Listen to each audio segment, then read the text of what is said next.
नमाज की नियत बांधी हुई है और दिल में नफरत का इरादा भी पूरा।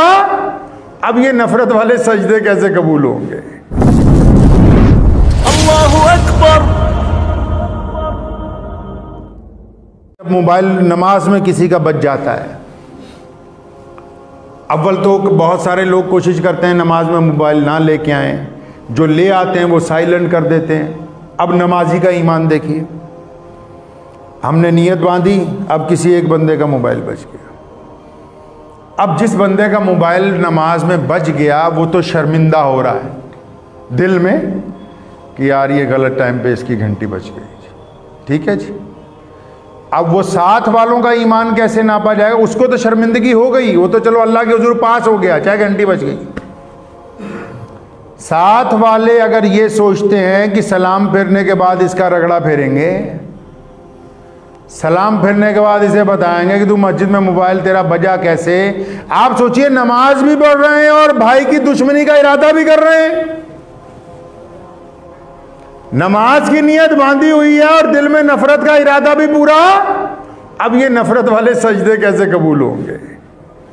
शरीयत ने कहा, हुजूर नबी अलैहिस्सलातु वस्सलाम का कायदा था, कभी किसी काम में जल्दबाजी नहीं की। हज़रात सहाबा किराम रज़ियल्लाहु तआला अजमईन फरमाते हैं कि एक मर्तबा की बात है कि प्यारे नबी सल्लल्लाहु अलैहि वसल्लम फजर की नमाज के लिए आते हैं तो बिलाल गायब होते हैं रज़ियल्लाहु तआला।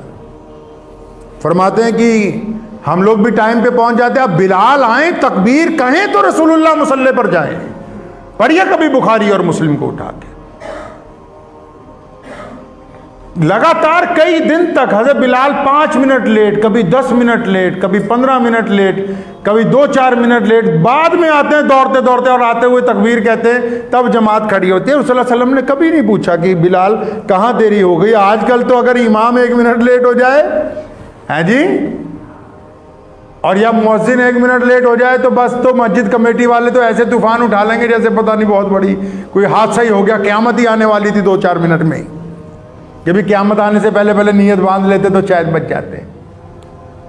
अबू बकर रज़ियल्लाहु अन्हु ने एक दिन पूछा, बिलाल आजकल कहाँ लेट हो जाते हो?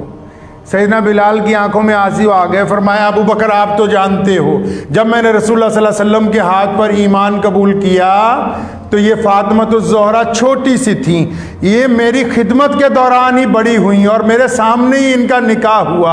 अब इनके 2 बच्चे हैं, हसन और हुसैन। मैं देखता हूँ कि रसूलुल्लाह सल्लल्लाहु अलैहि वसल्लम की बेटी परेशान हो जाती हैं काम में। सुबह सुबह जाता हूँ तहज्जुद पढ़ के, आवाज़ देता हूँ कि पर्दा कर लें, घर का सारा काम निपटाता हूँ तो बाज़ औक़ात थोड़ी देर हो जाती है वापस आते आते। शरीयत ने असूल और ज़वाबित तय किए हैं। मियाँ साहब, ये जो मैं इसको झूठ बोलने की मशीन कहता हूं, किसको? मोबाइल को।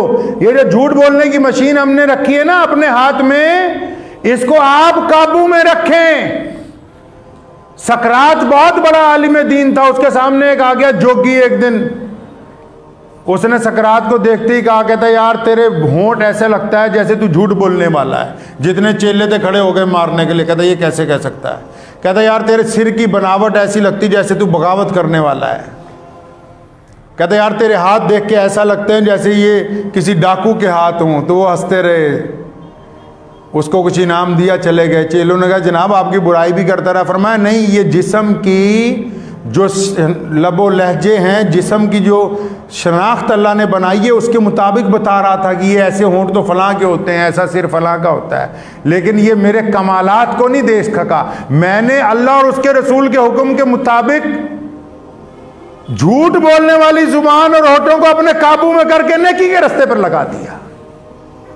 ये उस चीज को नहीं देख सका कि ये सही कहता है कि इसका सिर ऐसा है कि ये बगावत कर सकता है, लेकिन मैंने अल्लाह और उसके रसूल के मुताबिक इसको रसूलुल्लाह का वफादार बना दिया। ये इस कमाल को नहीं देख सका कि ये हाथ वाकई इस साख्त के बने हुए हैं कि ये जुल्म कर सकते थे।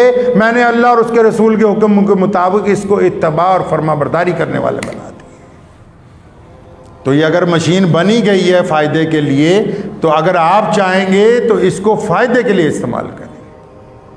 आपकी मर्जी है कि इससे अब सदका जारिया करना है या गुनाह करने हैं। दबादब कोई नमा बंदा मोबाइल खरीद लेता है ना, मल्टीमीडिया आजकल आए, वो सोचता है जितने मैसेज हैं सारे उस्मान भाई को भेज दो, पता नहीं उन्होंने पढ़े होंगे कि नहीं पढ़े होंगे। एक मैसेज, 2 मैसेज, 4 मैसेज, 500 मैसेज एक एक बंदा भेज रहा है। अल्लाह के बंदे, ये तमाम चीज़ें शरीयत की रूह से अगर आप इस्तेमाल करेंगे तो आपका भी फ़ायदा है, दीन का भी फ़ायदा है, सेहत का भी फ़ायदा है और आपके स्टेटस का भी फ़ायदा है। लोगों को ये पता लगेगा कि आप कैसे हैं। और अगर आप इसको अपनी मन मर्जी के साथ चलाएंगे तो पहले तो आपका नुकसान है ज़ाती तौर पर, दुनिया का नुकसान है, फिर आखिरत का नुकसान है। ये खाते बंद नहीं होने वाले हैं, जो नापाक खाते, जो कई लड़के लड़कियां बने हुए हैं फेसबुक के ऊपर, ये खाते बंद नहीं होने वाले हैं। क़यामत वाले दिन वबाल बन के गले में लटक जाएंगे। तो बिल्कुल इस बात को तय रखें कि जदीद तरीन दौर की जो भी चीज़ें हैं वो शरीयत से बाहर बिल्कुल नहीं है। अगर मोबाइल भी चलाना है तो सीखें शरीयत ने मोबाइल चलाने के लिए कैसे फरमाया। शरीयत ने कहा कि अगर मोबाइल चलाना है बिला वक्त किसी को फ़ोन ना कीजिए। शरीयत ने कहा कि अगर कोई फ़ोन नहीं उठा रहा तो रुक जाइए, थोड़ी देर बाद फ़ोन कीजिए। शरीयत ने कहा कि किसी को वीडियो कॉल करनी है तो पहले मैसेज करके पूछें कि आपसे वीडियो कॉल हो सकती है कि नहीं हो सकती। शरीयत ने कहा कि स्टेटस जो लगाना है अगर आप दीनी तौर पर लगाएंगे तो आपकी शनाख्त दीनी होगी, बेईमानी के तौर पर लगाएंगे, अय्याशी का लगाएंगे तो आपके जिम्मे गुनाह डाल दिया जाएगा। शरीयत ने कहा है कि अगर आप बुरी चीजें शेयर करेंगे तो लोगों के दिलों को नुकसान पहुंचेगा, आप अच्छी बातें शेयर करेंगे तो आपके खाते के अंदर नेकी लिखी जाएगी। शरीयत ने कहा है कि आप अपनी फेसबुक अकाउंट के जरिए लोगों के दिलों को तकलीफ पहुंचाने के लिए किसी मजहब के खिलाफ लिखेंगे तो आप गुनहगार होंगे। शरीयत ने कहा कि अगर आप फेसबुक के जरिए लोगों को राहत पहुंचाने की बात करेंगे तो आपको इसका फायदा होगा इंशाअल्लाह। तो करेंगे इंशाअल्लाह। ये मुसीबत तो सबकी जेब में है कि नहीं, तो इससे बच के इसको दीन की तरफ लगाएं। दुआ कीजिए अल्लाह ताला मुझे भी और आप सबको भी इन बातों के ऊपर अमल की तौफीक अता फरमाए। वाखिर दावन अल्हम्दुलिल्लाह रब्बिल आलमीन। मुझे उम्मीद है कि आपको ये वीडियो पसंद आई होगी। अगर पसंद आई हो तो ये आप अपने दोस्तों के साथ शेयर करें और इस चैनल को सब्सक्राइब ज़रूर करें